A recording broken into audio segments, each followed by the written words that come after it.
best cat in the world. Aren't you, Simon? What's that? Oh, you're gonna vote for Barack too? Well, there's no surprise there. No, not because you're a black cat, but because you're my cat and you have good taste in politicians.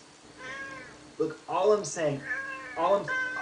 me finish. All I'm saying is that you're a conscientious feline who cares more about the future of our country than the continuation of special interest politics in Washington. And you appreciate the fact that Barack funded his entire campaign from individual donors instead of corporate money, among many other issues I'm sure you care a lot about, like nocturnal gallivanting and napping.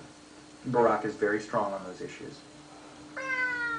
Hi. That's not what I'm trying to say. Aww.